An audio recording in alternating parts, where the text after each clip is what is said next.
masuk hari ini ada 3 ya, yaitu Nindi, Elis untuk kesaksian, Pak Tumbur bawa firman Tuhan, dan terakhir adalah sesi saya. Ya, sebelum masuk ke sesi saya, ada beberapa pengumuman sedikit ya. Areopagus akan mengadakan acara tutup tahun dengan tema Revitalisasi Indonesia 2021, dan ini dibuka untuk umum, ya, nggak hanya Kristen aja, tapi juga untuk siapapun yang terbeban untuk memikirkan Indonesia di tahun-tahun berikutnya. Ya, itu ada Pak Ade Armando ya mengenai merajut kebangsaan, kemudian juga ada Ibu Nur Hatati mengenai pendidikan, Pak Johan Ginting teknologi and lifestyle, dia adalah prodigy dari Telkomsel, kemudian Pak Roy Mandey yaitu Aprindo, ketua Aprindo, dan juga terakhir Pak Tumbuh Tobing mengenai revitalisasi bibit unggul. Kemudian kita juga ada acara nanti malam, khususnya bukan Areopagus tapi Tosi, ya, mengenai leadership. Ini semuanya free, ya. Kalau umpamanya yang tadi, kalau yang ini ada biaya untuk sebesar 25.000. Untuk yang ntar malam free, ya, dengan judul Leadership Arsitek. Dan besok, seperti biasa, Areopagus setiap hari Sabtu jam 7 malam mengadakan gathering, dan temanya adalah The Greatest of All Time, ya, dengan pembicara sebagai narasumber Dr. Chandrayani Simanjorang, adalah seorang epidemiologis, ya, dan juga firman dan juga Bible study besok. Kita akan masuk ke sesi saya. Saya akan kasih highlight sedikit. Sebenarnya saya paling nggak suka sih who are you, tapi mau nggak mau saya harus menyatakan ini karena orang akan bilang dasar pemikirannya itu apa, ya. Saya S1 itu hukum, ya, kemudian saya ngambil S2 MBA. Setelah itu saya ngambil advanced banking di New York, dan juga saya ngambil legal study di NYU. 5 tahun yang lalu saya kena cancer, kemudian saya juga belajar lifestyle medicine dari Loma Linda, ya. Terus kemudian juga saya belajar acupuncture di Jakarta, Beijing, dan juga Zhejiang. Pengalaman kerja saya 30 tahun di food industry, ya. Kita sampai saat ini jadi pemasok di bakery maupun juga hotel, ya, khususnya untuk fine food. Kemudian juga saya acupuncture, dan selama COVID ini saya belajar, karena saya pelajari lagi Chinese philosophy, terus kemudian saya juga belajar Chinese face reading, ya. Dan kita ada pelayanan Areopagus Network. Itu sekedar highlight, ya. 5 tahun yang lalu saya kena kanker mama stadium 4, ya, meta ke limpa. Tindakan medis yang kita lakukan adalah tindakan yang kami lakukan waktu saya berhadapan dengan stadium 4 adalah tetap kembali lagi, mau apapun harus konsultasi ke tim medis, karena dia adalah salah satu otoritatif yang kita harus percayai, ya. Kita melakukan tindakan medis, ya, dengan dokter kita khusus waktu itu adalah Prof. Mutalib. Tadinya saya mau ke Singapura, tapi saya pikir-pikir biayanya terlalu besar. Saya bilang, ya udah, saya akan tetap di Indonesia dengan Prof. Mutalib. Kemudian setelah itu kita melakukan tindakan medis dengan maksektomi, ya. Tapi setelah tindakan medis, kita bilang kita tidak melakukan kemoterapi dan juga radiasi, dan itu adalah tanggung jawab saya secara pribadi. Saya nggak menyarankan untuk Bapak Ibu kalau umpamanya yang ada di saat ini yang cancer, ataupun umpamanya ini, kamu nggak perlu kemoterapi atau radiasi. Konsultasikan segala sesuatu ke tim dokter yang kita bisa percayai.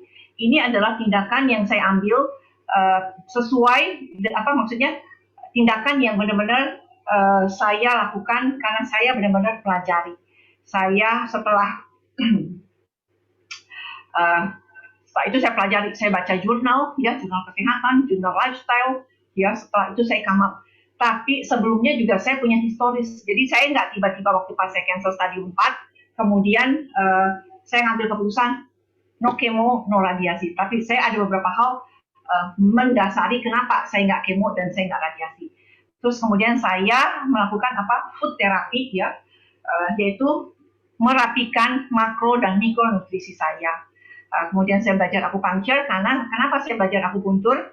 Karena saya pikir kalau umpamanya food therapy aja, kalau umpamanya untuk mempercepat, ya, karena ini sudah stadium 4, untuk mempercepat makanan itu nyampe ke titiknya, ya, saya pikir akupunktur the easy way, ya. Kemudian saya manage stress. Keempat hal ini saya lakukan, ya. Tapi on top dari segala sesuatu, waktu Palu, ya, dipukul, dokter bilang stadium 4, shock nggak? Nggak ada orang yang nggak shock waktu dibilang stadium 4, ya. Saya tanya sama suami saya, tadi si dokter ngomong apa? 4 sih, dia bilang. Saya cuma bilang, kalau 4, ini pemikiran saya, ya, karena setahun sebelumnya kita ngurusin tantenya suami yang juga ada terminal, ya. Waktu itu dokternya bilang, kita konsultasi ke dokter. Dengan entengnya dokter bilangnya, Bu, kalau umpamanya ada 4 mah, kalau kuat ya 5 tahun, kalau nggak kuat ya 2 tahun, jadi ya 2-5 tahun.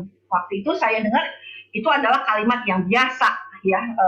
Saya pikir karena itu bukan menyangkut diri saya, jadi saya pikir oke. Cuman sampai sekedar pengetahuan.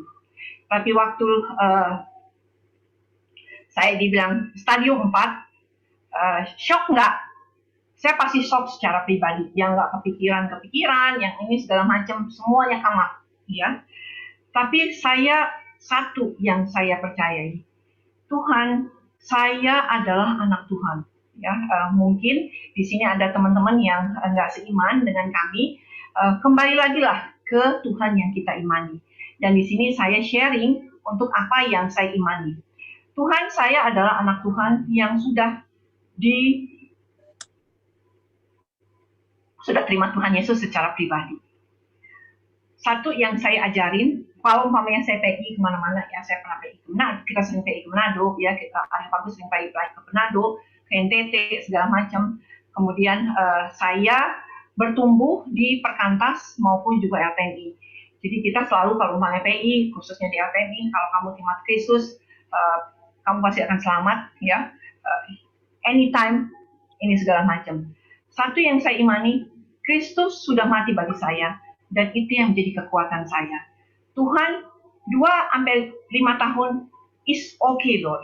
Karena saya tahu Tuhan yang saya sembah adalah Tuhan yang hidup, yang terus menghidupkan saya. Tuhan mau ambil saya kapan? Terserah Tuhan.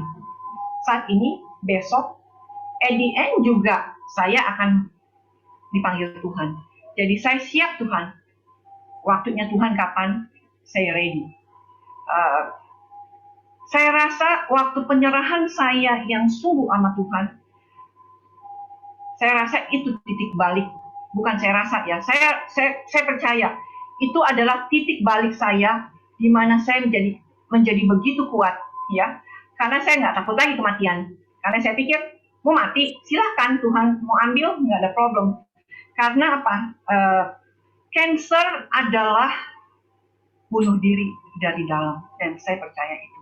Artinya apa? Sebelumnya kita ngalamin problem, dan problemnya itu begitu luar biasa berat, ya. Kantor dijual, ya, ini segala macam. Saya nggak siap terima itu. Jadi saya bilang waktu itu sempat saya debt collector, Bu, kalau bulan depan nggak dibayar cicilan, mau dilelang, Bu. Itu terus tuh tiap bulan. Setiap saya dapat telepon, saya nggak kuat. Saya nggak kuat, kenapa? Saya nggak pernah utang sampai dikejar-kejar orang. Dan ibu saya selalu bilang, kamu nggak boleh utang, kamu nggak boleh utang. Waktu ini pinjaman di bank, saya nggak kuat secara pribadi. waktu itu saya sempat bilang gini di dalam hati saya sih, ya, Tuhan, saya udah nggak kuat. Saya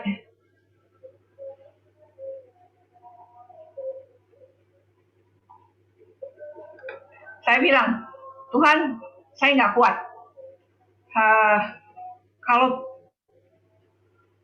problem ini, mending saya mati aja deh Tuhan, saya udah nggak kuat deh. Waktu kita bilang mati aja, ini teori saya ya, tapi saya rasa mungkin benar ya. Waktu saya bilang Tuhan, gue udah nggak kuat lagi dengan problem ini, ya, that a starting point untuk cancer bertumbuh. Karena hanya dalam waktu 6 bulan, ya, progresnya itu begitu luar biasa besar. Dari sama sekali nggak ada, ya, saya memang 4 kali sebelumnya, mungkin saya kasih sejarah sedikit. Sebelum cancer, saya itu 3 kali operasi, total anestesi, semuanya tumor. Tumor pertama, ya, tumor kedua, dan ini bukannya lesung pipit, Bapak Ibu, ini adalah tumor, ya, ketiga, dengan problem yang segala macam. Dan terakhir, waktu pas cancer, saya udah nggak kuat. Saya bilang, Tuhan, saya udah nggak kuat dengan problem ini. Waktu saya bilang saya nggak kuat dengan problem ini, aduh Tuhan, lu kalau mau ambil aja deh. Pada saat itu. Tapi pada saat Tuhan bilang stadium 4, jangan Tuhan, gua masih mau hidup. Ya. Jadi saya percaya, cancer adalah bunuh diri dari dalam. Waktu start bunuh diri, imun sistemnya kita pasti drop, ya, perlahan tapi pasti. Ini sih cuman sharing saya secara pribadi. Jadi saya rapiin tubuh saya dengan kembali lagi ke Tuhan, bahwa Allah yang saya sembah adalah Allah yang hidup, yang terus menghidupkan saya, dan itu adalah kekuatan saya, ya. Dimana setelah itu, habis dokter bilang hari itu stadium 4, besoknya saya bilang sama suami segala macam, saya start dengan food therapy, ya, karena sebelumnya juga saya udah pernah melakukan hal yang sama sih, tapi nggak terlalu sukses karena jamunya nggak terlalu bisa. Maksudnya jamu di sini adalah jaga mulutnya nggak terlalu bisa diiniin, ya. Program itu program itu efektif, tapi saya nggak kuat menjalaninya. Waktu dokter bilang stadium 4, saya bilang sama keluarga, bilang start besok saya program. Dan itu kurang lebih 18 hari saya program, kemudian hari ke-18, hari ke-19 saya operasi, dan luar biasa sekali hasilnya dengan food therapy. Dan yang paling utama adalah penyerahan diri kita dengan Tuhan, ya. Itu yang saya bisa. Kemudian saya lanjutkan, ini foto, ya, yang di sini ini foto kurang lebih 10 tahun yang lalu, ya, mukanya berubah banget, ya, sama yang sekarang, ya. Ini progres, ya. Ini 5 tahun sebelum cancer. Ini 1 bulan sebelum cancer, ya. Ini operasi, waktu pas dioperasi. Kemudian ini masa programnya saya untuk food therapy, ya, masa tubuhnya drop segala macam karena sel-selnya ganti. Dan ini 6 bulan setelah operasi, ya. Jadi mukanya itu lebih cerah, ya, setelah saya program, ya, setelah saya manage saya punya hidup dibanding dengan sebelumnya, ya. Nah, tema kita sekarang itu adalah berdamai dengan cancer. Gimana caranya berdamai dengan cancer, dengan segala macam problem, ya. Di sini ada satu gambar, ya. Ini gambar ini luar biasa sekali. Saya senang banget ini gambar. Ya, di sini kantor, ya, dengan perjuangannya, di sini problem yang kita hadapin, apapun juga problemnya, ya. Mau finance, mau family, mau apapun, ya. Kemudian kaki kita dililit dengan segala macam hal, ya. Tapi kita harus maju, ya. Yang bisa memutus ini semua adalah pengharapan kita ke Kristus. Ya, kalau umpamanya kita pikir kita doa aja cukup kok, iya, iman kita serahin ke Tuhan. Tapi waktu kita doa, kita katakan amin, apakah problemnya beres? Problemnya sometimes juga ngegulung seperti snowball, ya. Jadi statementnya apa? Kalau kita stres, mau nggak mau, imun sistem kita pasti juga akan menurun. Perlahan tapi pasti. Kalau problemnya ya yang kita hadapin berlalu dalam 1 minggu, kalau imun sistemnya kita oke, ataupun umpama imun sistemnya nggak ada terlalu lemah, tapi kalau problem itu berlalu dalam 1 minggu, is okay, jadi nggak ada problem. 2 minggu, 1 bulan, 6 bulan, problemnya nggak beres-beres juga, makin besar, karena kan utang harus bayar, mau nggak mau. Sementara ini kondisinya kayak gimana? Jadi mau nggak mau imun sistemnya pasti akan drop, ya. Itu sih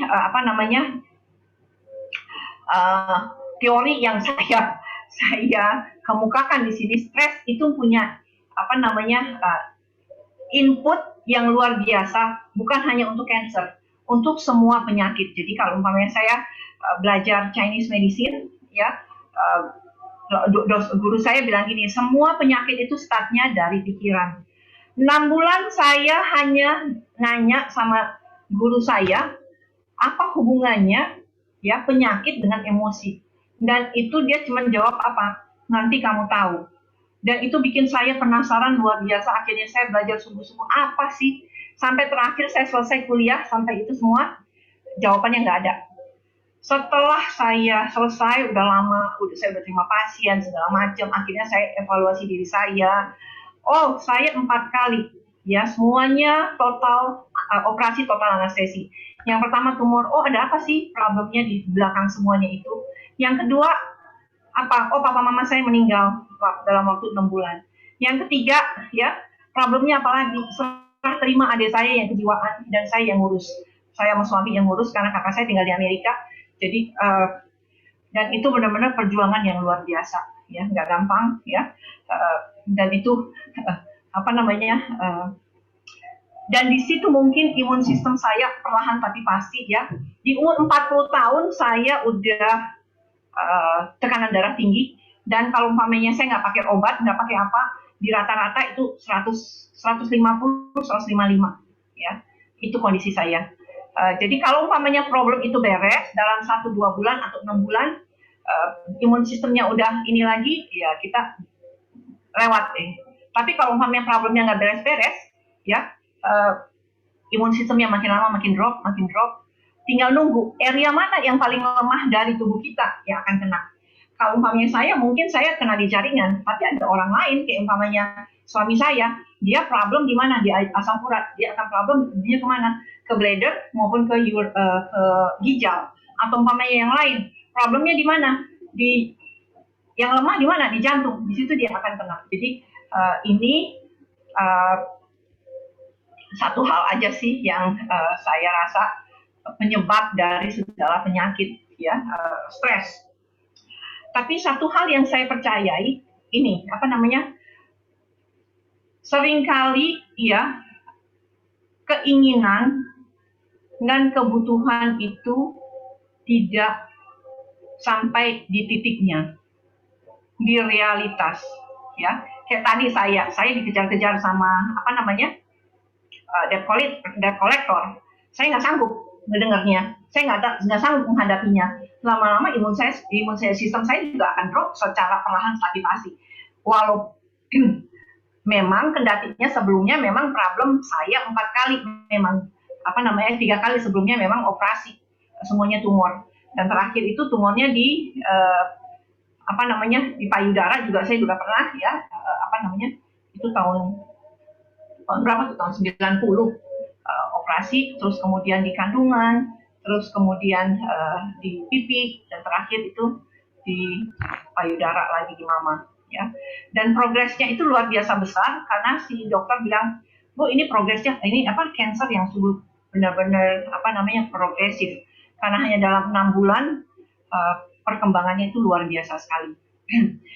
Dan saya ngelihat setiap problem yang saya hadapin, saya ambil kesimpulan, oh, keinginan kita dan kebutuhan kita, kalau di realitanya kita oke, ya, kita nggak stres, ya,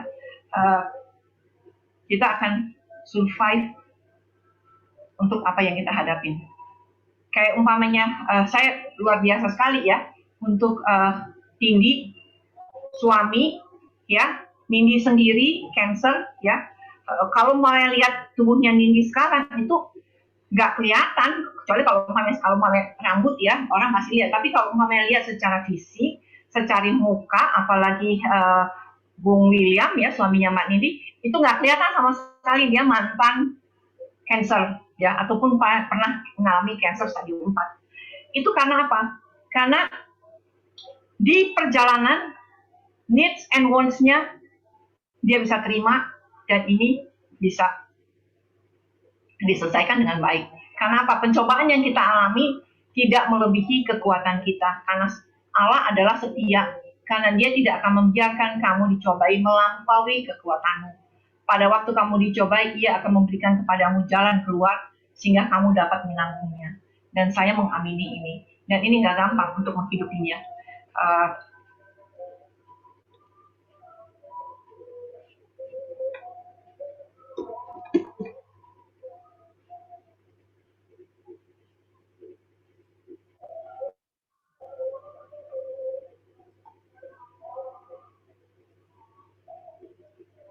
Ya, lama yang saya katakan tadi, saya benar-benar bergumul untuk ucapan guru saya. Dengan segala sesuatu itu startnya dari pikiran kok. Akhirnya saya benar-benar pelajari, ya, ini tanda-tanda stres, Bapak Ibu. Secara fisikal, ya, kalau kita stres, detak jantung kita juga akan meningkat. Ototnya kita juga akan kaku, karena kita mengalami, wah, kalau umpamanya kita lagi ada problem, pasti semuanya akan kita akan tegang, ya, dan otot-otot juga akan kaku. Tekanan darah pasti akan naik, ya, sering flu, ya, sakit kepala, sembelit, berkeringat, ya, kalau kita ada problem, mual, kelelahan, gemetar, ya. Kemudian secara mental apa? Sulit untuk berkonsentrasi, memorinya juga akan berkurang, ya. Terus kemudian pada saat mengambil keputusan kita juga sering bingung, ya. Secara behaviornya apa sih tanda-tanda stres? Agresi, sering teriak, ya. Pola makan juga berubah, tidur, ya, problem, ya, seringkali nggak bisa tidur malam, ya, gugup, gelisah. Secara emosional apa? Ya, marah, nggak sabaran, ya, frustration, kekhawatiran. Ini adalah tanda-tanda dari stres. Efeknya apa? Tanda-tanda dari stres di otak, ya. Kita, ya, ini tadi saya cuma kasih kesimpulan aja, ya. Imun sistem pasti akan turun perlahan, tapi pasti. Nah, kembali lagi ke pencegahannya, ya. Apa sih yang perlu dilakukan oleh Bapak Ibu supaya nggak kena cancer? Manage pertama, kalau menurut saya yang paling utama adalah manage stres, ya. Yang kedua, pola hidup. Dengan apa? Dengan makan. Kalau umpamanya tadi Mbak Nindi bisa dihitung kalkulasi, itu nggak mungkin setengah M, ya, itu bisa di atas 1 M plus-plusnya, ya. Saya bersyukur, ya, treatment yang saya lakukan adalah maksektomi, kemudian saya pola hidup, ya, saya nggak kemo, saya nggak radiasi, itu saya keluarin uang, ya, untuk rumah sakit itu 43 juta, itu untuk rumah sakit dan itu dibayar oleh asuransi. Cancer itu problemnya bukan di hospital problem.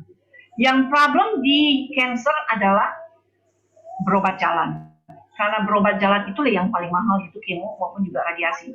Ada satu teman saya kemarin juga cancer ginjal, biayanya tanggung-tanggung, ya.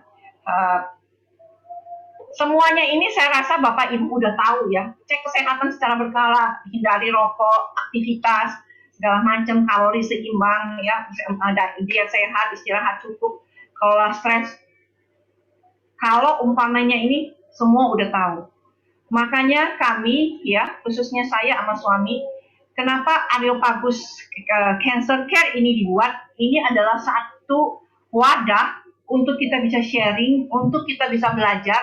Saya nggak terlalu suka kasih tips and trick, karena tips and trick nggak bisa menjawab persoalan Bapak Ibu semua. Ya, contohnya begini, kalau umpamanya yang cancer, bisa tidur nggak?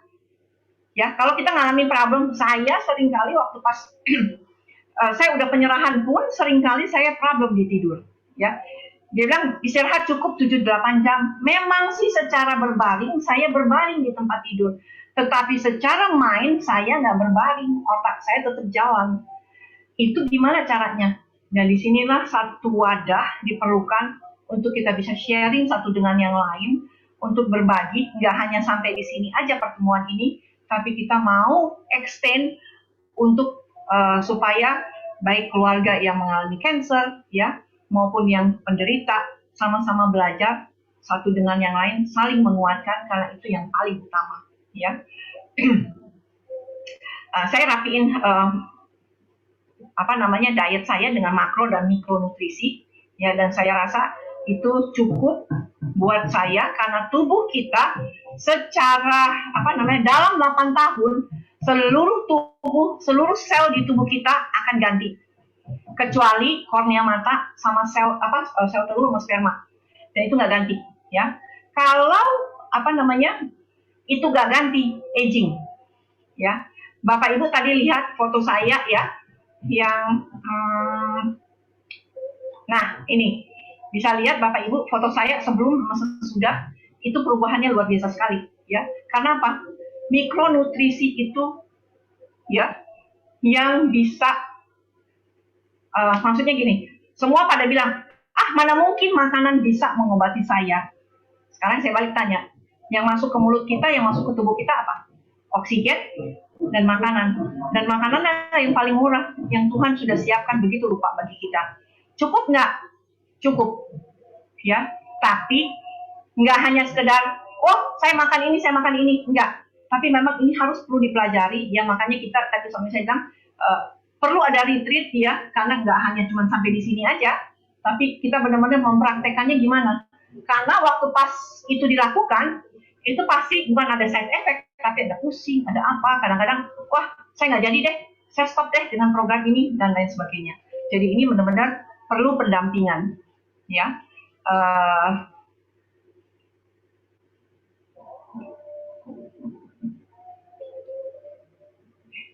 acaranya yang kita akan lakukan adalah berikutnya, kita akan mengadakan kebaktian, maksudnya acara kebaktian setiap 2 minggu sekali, ya. Acara ini kita punya macam-macam tema, ya. Saya bisa adjust temanya apa aja.